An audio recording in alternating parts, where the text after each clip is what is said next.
Hello there, thank you so much for stopping by. My name is ChitChad and welcome back to another episode of Planet Coaster. Today we are not working on the Super Mario theme park. Gasp! We're working on something new, something fresh, something exciting.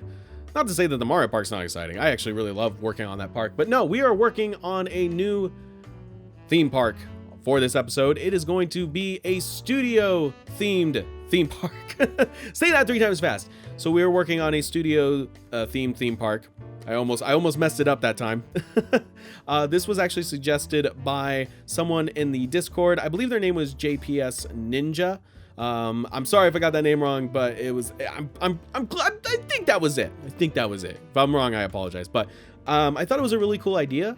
Just because I've had so many like other little thoughts in my head about what I want to do inside of Planet Coaster, and there were a bunch of like mini projects.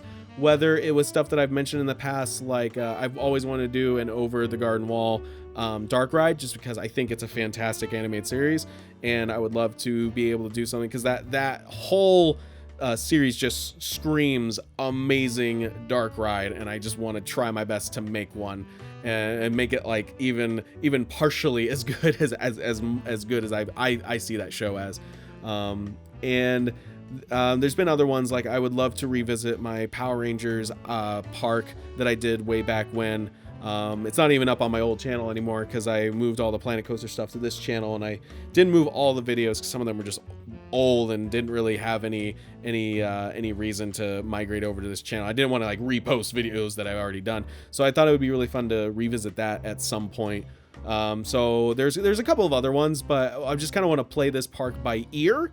Which is kind of exciting because the Mario Park, I kind of had a general idea of what I wanted in there because I had taken that idea from my original video game park, and I wanted to kind of make it larger than that park would have allowed, just because my computer literally couldn't handle it at the time, and so the Mario Park became its own thing. But I kind of had an idea of what I wanted. I wanted 3 main areas, Luigi's Mansion, a Yoshi area, or a Toad, Yoshi/Toad, kind of the kid area, and then the Mushroom Kingdom in the back, which was going to be kind of the main themed area of the park. With this one, I'm not really sure what I'm going to do yet, and that's the exciting part. It's kind of me like, I've got this project in mind. It's going to take a couple episodes, and let's just add it to the theme park, because with this studio themed park, anything that's like animation or television or movie related will just work here. And I love movies and I love cartoons, and I think it would be perfect to add those kind of things in this park. So one of the things is we do need to have a name for this park. I don't have any particular names thought out yet. One that I did see on the Discord, which I'm not against, is ChitChad Studios, which this park is going to be kind of like all of my favorite things kind of in one theme park. So I guess I think that name makes sense. But if there's a better name out there, I'm definitely not opposed to it. So that's just something thrown out there. If anyone has like an idea for a name, awesome. You'll see that in this episode we make the Plaza, and we actually make the entry gate, and we make the ticket booth. So there's a lot that goes on in this episode, and you'll see I cut around a fair bit just because there was certain things that I had to do like 50 to 60 times. Like you'll see I had to make these inner and outer walls for the moat, and holy cow, that took way longer than I wanted it to, even with the trick of like placing one wall and then finding a center point and placing the other wall on the opposite side, and that way when you rotated you were technically placing 2 walls and not just 1 wall. And I even tried doing blueprints, but because it's not perfectly symmetrical, it still didn't quite work, especially because the paths, there's like, I'm sure there are people out there that like can get that to just be perfectly symmetrical, but I tried a lot and it wasn't happening for me. So the walls kind of had to be fudged a little bit. So they're not perfect, but you know what? They're perfect to me, dang it. So yeah, a lot goes on in this episode, but you'll see by the time I get to the entry gate, there is no logo. There's a place for the logo, but there's no logo yet. So that is to be determined. So this series will probably eventually get renamed on my YouTube channel once we have a name put in place. But I'm excited for this. It's going to be fun. And I think I said this at the beginning of the episode, but if not, I will say it again. This is not replacing the Mario Park at all. It's not like the Mario Park's being put on hold by any means, because I know a lot of people are really interested in that and want to see it completed. I do as well. I just needed to kind of change things up a little bit, just because I was getting a little burnt out on Mario, because it was just like, all right, I want to play Planet Coaster, but I'm gotta build Mario stuff. So the idea is like, I'll do one episode of this, then one episode of Mario, one episode of this, and so on and so forth.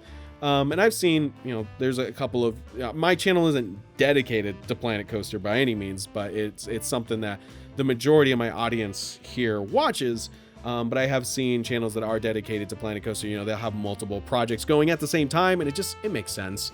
And some of my favorite coaster builders, they've got multiple projects, and I think it just helps to keep things interesting, and hopefully we'll bring new people to the channel, and new people to the Discord, which, like I just said, I have a Discord. If you would like to join the conversation, there is a link in the description down below to the Discord. We have a bunch of different channels on there. It is everything from art, animation, Planet Coaster, video games in general, and there is a Ask ChitChad section where you can ask me general questions, art questions, and of course, Planet Coaster questions, which leads me to answering some questions for this episode.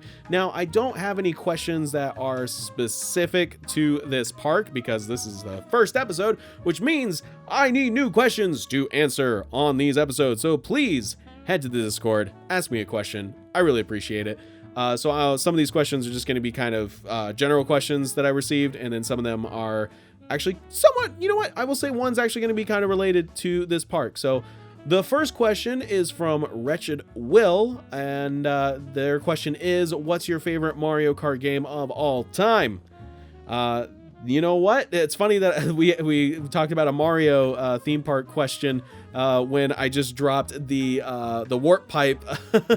I dropped the warp pipe blueprint that I made for the Mario theme park. I wanted a fountain in there. I was like, I don't want to have to build it from scratch, so I just placed down that blueprint and then modified from there. I do that all the time. A little spoiler warning: when you build blueprints, you build them to use them all the time. I'm not lazy. I'm just efficient with my time. So actually, my favorite Mario Kart is Double Dash, hands down. Double Dash is my absolute favorite. If they ever brought that back, re-released it, I don't care. I would love to have it back. I just thought it was so cool to have multiple characters, and it was also kind of cool for those people that like wanted to play games but weren't like super into games. Like I could easily see Double Dash, being like kids and parents playing the same game. If one's not into video games, it's relatively easy to be the passenger and just kind of like throwing items, and it's just kind of fun, especially when you can just trade off. One person can be driving, and like maybe one was better at handling, corners, and the other one was better at driving the straight. I don't know. I can't even come up with a reason for it. I just thought it was cool. Double Dash is my favorite. I really, really like the newest one. Not the one that was on the Switch, because I don't have a Switch, but it's just a port with a couple of extras.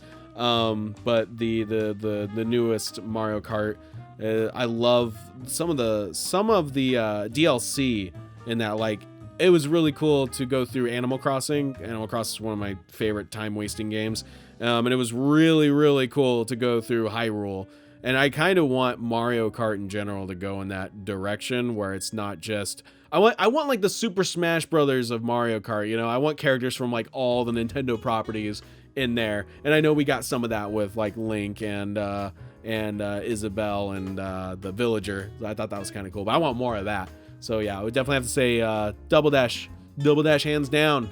Okay, so the next question is from Pizza Captain. Oh, Captain, my Captain, oh, Pizza Captain. ChitChad, what game basically defined your childhood? Ooh, that's a tough question to answer. Dang. Sonic 2 on the Sega Genesis. I played that game so much. That game was my life for a while. I wouldn't say it defined my child. Well, you know what? The decision between a Sega Genesis and a Super Nintendo was a very difficult decision to make. I'm glad I went with the Sega Genesis, because literally everyone had a Super Nintendo in my cul-de-sac. I was a very 90s kid, lived in a cul-de-sac and everything. So I would say that Sonic definitely defined, and the Sega Genesis defined a lot of it, because I remember playing Golden Axe a lot. with my mom, and I thought that was super cool. That was our game. We played Golden Axe. I think it was Golden Axe 2, actually. But as far as like games that just... Star Fox on this N64, that was another one. That was another one that just made me go, oh my gosh, this is amazing.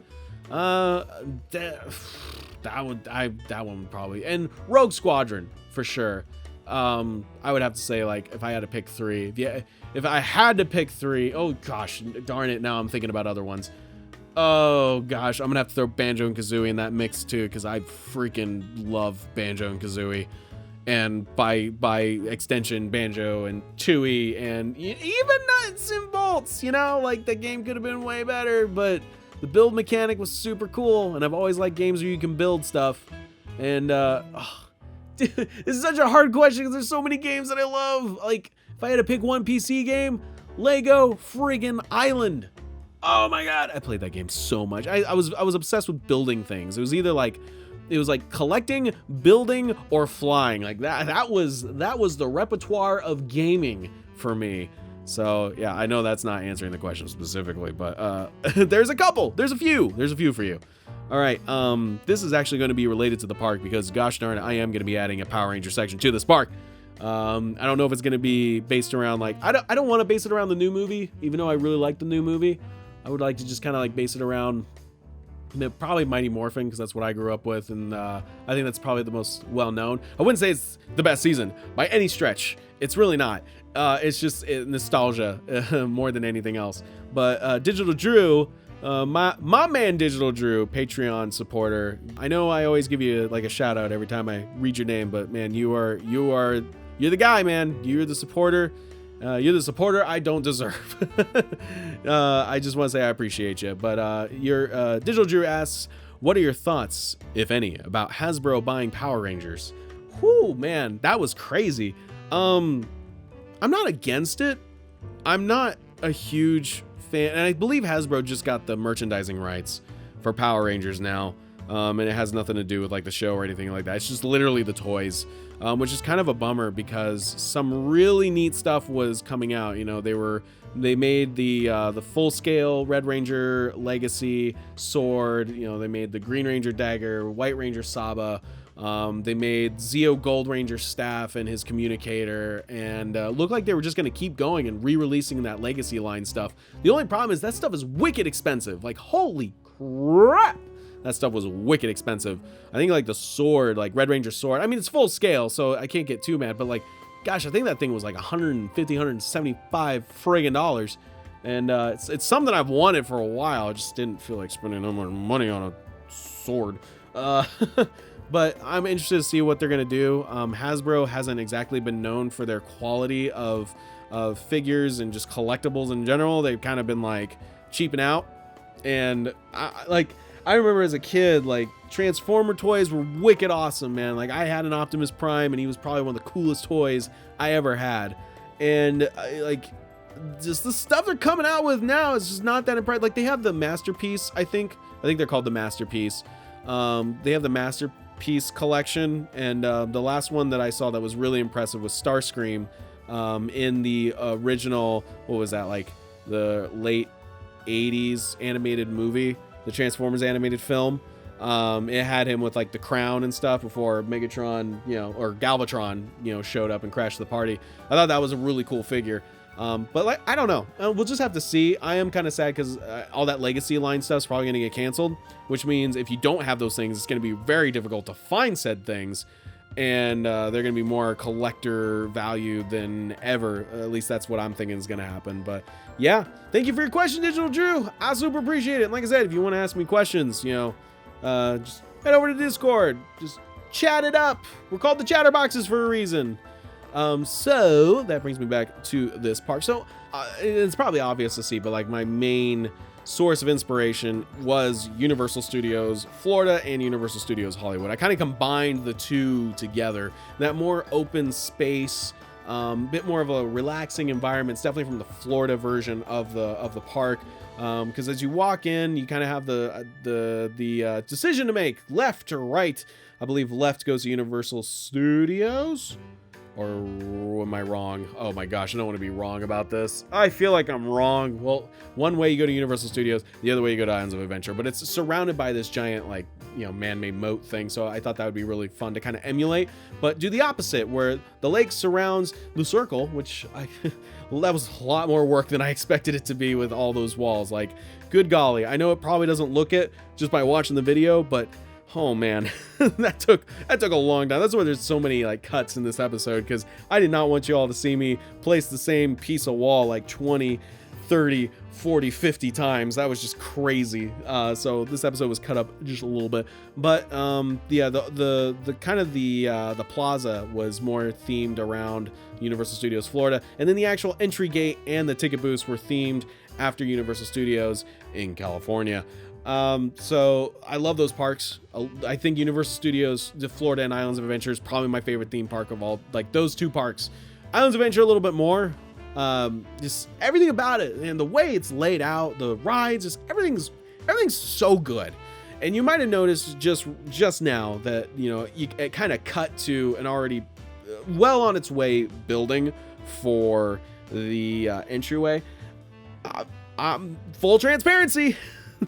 I remade that building like 4 times before I finally decided on a design that I really liked, and I forgot to press the record button, so that was a bummer.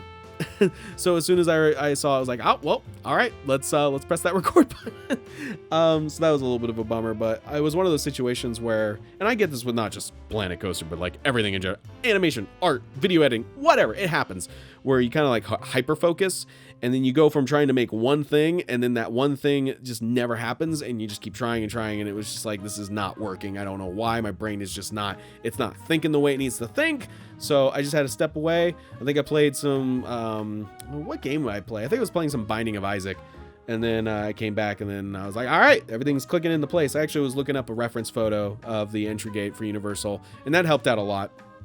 I like having references. Sometimes I'm able to just build things just from my brain and my creativity, and other times I need some photo reference, especially with like buildings. I want to get better at just being able to build. I know that sounds like I want to get better at building buildings, but just knowing different architecture types, I think that would and just aesthetics in general, because it was actually very difficult for me at first working on this project. Going from the Super Mario Park, where everything's a bit more saturated and cartoonish and, you know, abstract, and then you're going that into a very Hollywood, Olympian, Coliseum kind of look, and just jumping from those two, my brain just didn't like travel very well between. It hit hyperspace and half of it was lost, and then I was like, all right, we're gonna build things. I don't know how I'm gonna do it. But it finally started to click together in place, and I'm actually really happy with how everything's turned out thus far in this park. I think it looks really clean and pretty. I think it looks pretty.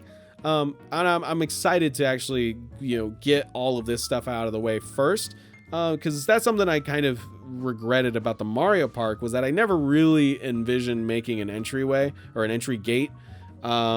Just because, I don't know, I just never thought about doing that. It was just supposed to be like a couple themed areas and then called it Dungeon Rings. So for this one, I wanted to avoid that and actually make an entry gate and actually make a ticket booth and a plaza, and maybe even like a downtown Disney / City Walk, Universal City Walk area, where there's just nothing but shops and like restaurants and stuff like that before you even get in the park. I think that would be really fun, and give the opportunity to do like a very, very modern design aesthetic, just because City Walk and downtown Disney to some degree doesn't really, well, I don't know, downtown Disney has an overall theming because a lot of the buildings are like super connected with each other. So let's say more City Walk, because City Walk's just very modern. Speaking of City Walk, man, talked about being sick on my vacation. That was such a bummer, because we went to one of my favorite sushi places, which is in Universal Studios in California. On their City Walk, they have this sushi place, which is just so good. It is so freaking good, and I couldn't enjoy it. I was sick. I was like, every time I ate a roll, I'm like, I don't feel good. And let's just say that the men's bathroom was not a safe place. Someone left something that was not of this world. It would make its own Twilight Zone episode, so that didn't help either. So I couldn't enjoy my favorite sushi place. So I want to go back there and enjoy it, dang it. So I might, you know what? I'll make a sushi place and inspired by one of my favorite sushi restaurants. It seemed like they made it a little bit different. The way it was laid out looked a little bit different. I think the menu changed, but I'm not sure.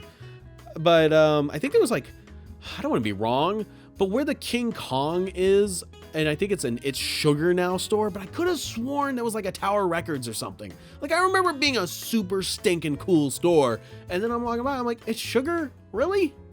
What happened to the cool stores? Like I think there's only like one FYE that I even know of anymore, and FYE like gets all these super cool exclusive for pop figures.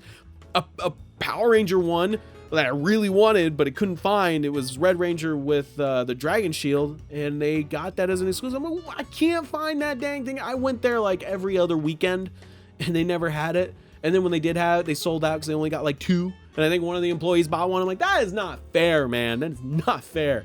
Oh man, I could rant about that stuff for a while. So you'll notice I cut again, and that's because, gosh darn, the pathing system, you know, sometimes it's beautiful. It is a work of art. And other times it slaps you and says mean things behind your back. And that was kind of this situation with this one. So I had to cut out the struggle that I had trying to get the pathing system to work with the gates. Now, I know there isn't an actual ticket booth. And that's, I don't like the way they look. I like the park entry gates, and really this is free. This is a free roam. You know, this is just building. So I don't really care about making money in this park. So I just like the way those gates look more. And there was some struggle too with the ticket booths, because I wasn't sure what kind of design aesthetic I wanted to go with. And I was worried too much about clashing with this old school Hollywood feel and having these very modern buildings. So excuse me, I decided to look up another picture for some reference of the Universal Studios Hollywood ticket booths. And they have like a wooden exterior, and it acts as shade, and it's just a really cool accent to the building. And they have like a lot of planters just kind of hanging out on top. So that was really cool, and it was that good mixture of modern, but it still kind of had that classic feel to it, and it was tied more to like those earthy tones, which the majority of this port of entry kind of has. It's got earthy tones, and it's got a lot of greenery that surrounds it, so it worked really, really well. And I'm gonna have to eventually add I'm adding screens now, and eventually those will get filled. I didn't want to jump into Photoshop in this episode, just because this episode a lot of stuff gets done, so I didn't want to add more complexity to it. And like I said, I'm not 100% sure on what the name of this park's going to be yet. I'm leaning towards the studios thing, the ChitChad Studios, just because again it's going to be stuff that I really like, all in one theme park. But I'm not 100% on that yet, so I'll probably wait till the next episode to make all the signage, at least for the ticket booths and the front gate. And then after that, we'll jump into making the actual park, which I'm just excited for. I'm definitely going to have, like I said, there's going to be like a cartoon area. There's going to be like a film area. And then I think I don't even know what to consider Power Rangers, because it technically, it's from Japan. Super Sentai is from Japan. It's been over there way longer.